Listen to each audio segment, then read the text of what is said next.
Live from our 7 Tasmania studios, your nightly news with Louise Hubar begins now. Concerns have been raised over the transparency of UTAS's governing body at today's inquiry into the provisions of the University of Tasmania Act.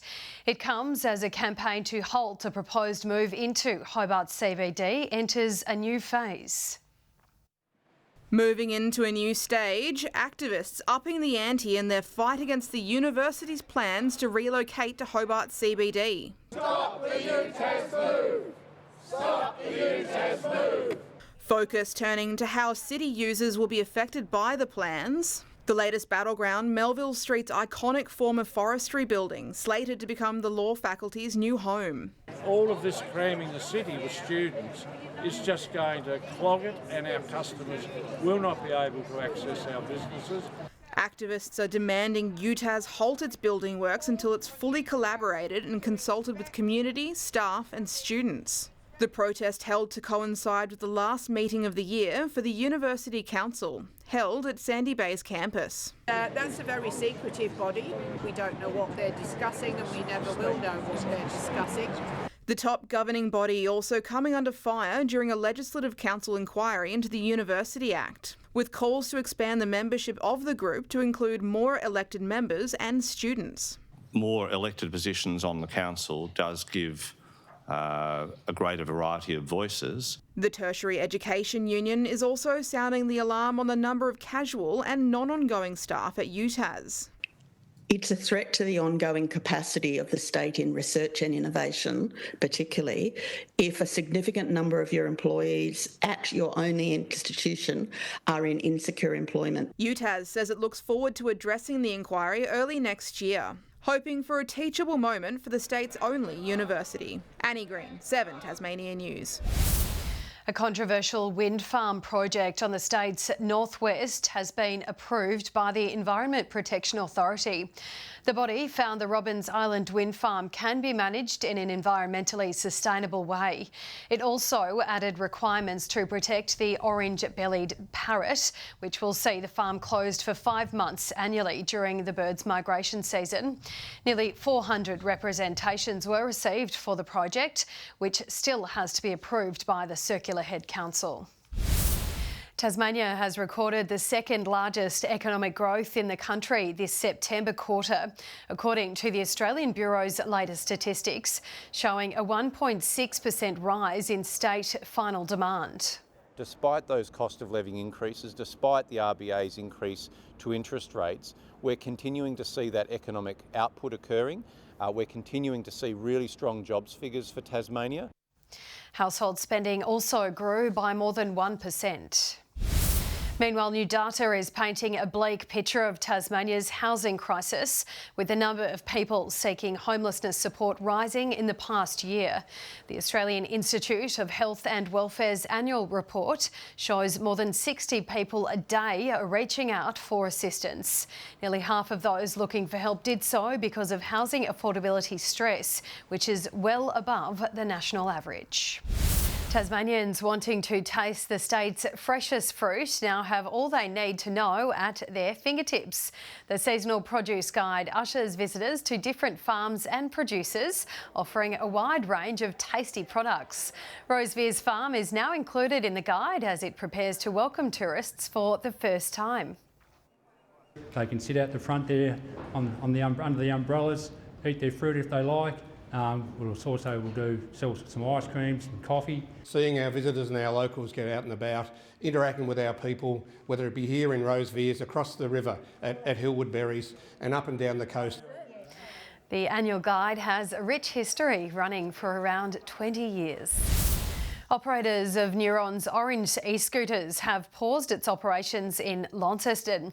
The scooters will be removed from next week. They say a current oversupply of scooters has led to the decision. Any outstanding passes will be reimbursed. A spokesperson from Neuron's Purple Opposition Beam says the company will continue its operations across the state. Women working in hospitality now have a new outlet to learn the tricks of the trade with the launch of a leadership program. The Tasmanian Hospitality Association is fostering opportunities for those looking to propel their careers. forging a distinguished path in the industry. A new leadership program working with women in hospitality is set to create leaders of the future.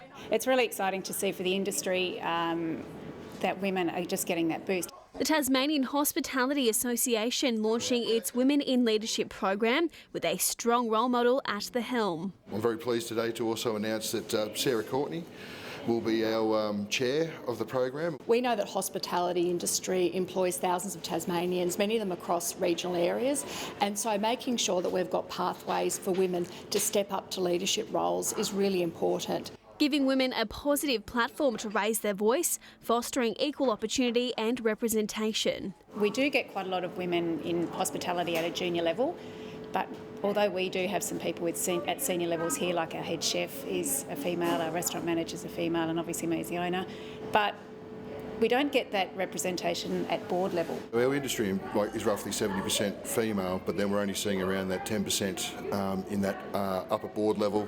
The aim of the initiative to break down barriers while fostering confidence and longevity in the industry. What we want to do is give businesses across Tassie the tools that they need to be able to help their women progress in their careers. Offering mentoring programs, scholarships and networking opportunities, encouraging women to step up and make their mark in the industry. McKenna, BAILY, 7 Tasmania News. A new wood fibre facility has opened at Bell Bay, expanding our state's exporting capacity. Midway has invested $15 million into its first Tasmanian wood chipping factory. These wood chips will go to make pulp and paper. It goes to Chinese and Japanese paper mills, and they go to a lot of plastic replacement products that we're now increasingly seeing in our supermarkets around food packaging. Local businesses, including CPT Engineering, were involved in the construction phase, which has taken more than a year. A second chipper will arrive at the facility in the coming weeks, doubling the site's processing capacity. One of the iconic sounds of Salamanca will return this weekend as the market celebrates its 50th birthday. Latin American band Arico Libre entertained crowds for more than 20 years before retiring in 2014. Little kids growing up, coming along and dancing when they were 4, 3, and then coming back again when they were 14. That was great. When I was younger, we used to there were market children and we'd get up to all sorts of mischief under the trestle tables. Other popular market personalities will be on hand to celebrate the milestone. An Australian project described as life-changing is making its way to Hobart to help Tasmanians struggling with social isolation. The Happy Paws, Happy Hearts program will teach participants how to care for cats while also building their confidence to engage with the community. These tiny tabbies making large change in the lives of Australians detached from society. I had personal experiences of social isolation and knew the difference that rescue animals could make in that journey of recovery. Zoe co-founding the Happy Paws, Happy Hearts program for people living with disability and mental health challenges. To see them really blossom, to meet other people their own age, make friends, giving them that confidence that they can go back to school and then actually going on to be employed and running their own businesses. It's been absolutely transformational. But it's not just young people reaping the rewards. We also see first responders and veterans that are rebuilding their confidence to connect with our community. The program is currently operating in 7 shelters across the country, now making its Hobart debut at 10 Lives. We rely so much on volunteers, and we just don't have the resources to provide the training for the volunteers. Behaviour trainer RHIANNA Peters stepping in to save the day, running group sessions for participants aged 12 and up from February onwards. They'll get to interact with animals, of course, and enjoy that element whilst also learning about animal care, animal enrichment, and just general wellbeing. Expressions of interest are now open for Tasmanians looking to tackle their own isolation struggles. Brianna BOYLEN, 7 Tasmania News. Good evening. First to cricket, Tasmanian spin king Xavier Doherty is returning to the Hurricanes. He's on board as a specialist spin coach, bringing skills and some flashy silverware to the Canes camp. Clutching the Big Bash Holy Grail, Xavier Doherty has the trophy which lights up Australian cricket's world. You can take away those green ones and put some purple ones on by the end of January. It'd be pretty impressive, I think. That makeover could be at Doherty's fingertips. He's returning to the Hurricanes in a new coaching role to help the team's spinners, which includes prize international pickup Shadab Khan. Spin does play an integral part in this competition, so I think we've got most bases covered, and yeah, my role is to make sure they're good to go when their chance comes. Over 15 years, Doherty was the go-to spinner for Tasmania, the Hurricanes and, on occasion, the national side. He sees this role as a chance to give back to the game he loves. I feel pretty selfish having stepped away from the game for 3 or 4 years. I was pretty well supported throughout my career and felt like stepping away, although it was good for me, you know, I wasn't really contributing much back. His signature adds to the overhaul at Hurricanes HQ, with Ricky Ponting as head of strategy and Jeff Vaughan as the new head coach. Doherty's reincarnation comes after 3 years away from the game. Stepped away from cricket altogether. I'm a carpenter now, so I spend my days on building sites. He'll now try to build Tasmania's first champion Big Bash team. Elise Mertens is the second tennis star announced to play in the Hobart International next year. The 27-year-old Belgian athlete is ranked number 29 in the world. She's returning with hopes for a third win after taking out consecutive titles in 2017 and 18. Because I know she's such a lovely person. We love having her here. She's got a popular following and she's building that every year. We have some loyal fans that come and support her. It comes as the Hobart International looks to bolster the number of ball kids. Hobart City High School students today seeing if they have what it takes. It's having a nice flat roll, super quick, and also being able to service a nice ball to the player and making it easier for them to grab. Anyone keen to take up the role can register their interest online. After extending his unbeaten run to 3-0, Launceston boxer Dan Hill plans to enjoy a well-earned break before bracing for his next big fight early next year. He managed to drop his rival Nathan Watson on the Gold Coast over the weekend, who was 8-0 leading into the bout. He was going to keep his 8-0 record intact, which is huge for him. So I felt like he had more to lose than I did, but yeah, definitely adds a bit of spice to the fight. He's expecting to step into the ring with Melbourne's Victor Nagby next year for the Australian Super welterweight title. Good evening. Hobart 15 degrees today. Launceston reached 19, Burnie 16 and Devonport 18. The cold air over the state again today. Mount Reid our low overnight with -2. Low Head and St Helens 19 degrees. Friendly Beaches and Flinders Island 17.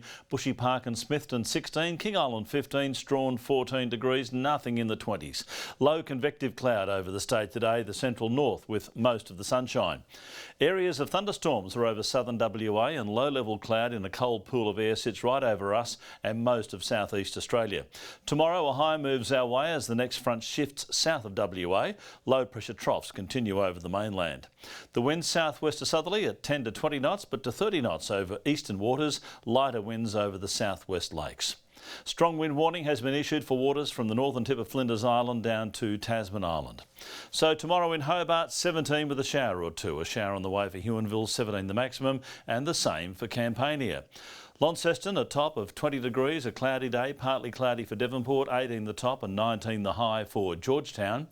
18 for Burnie and partly cloudy, a shower moving over the west. Strawn 17, Wynyard partly cloudy 19. St Helens tomorrow a top of 17 degrees. Swansea 16, Port Arthur 17, a bit of a shower over the southeast.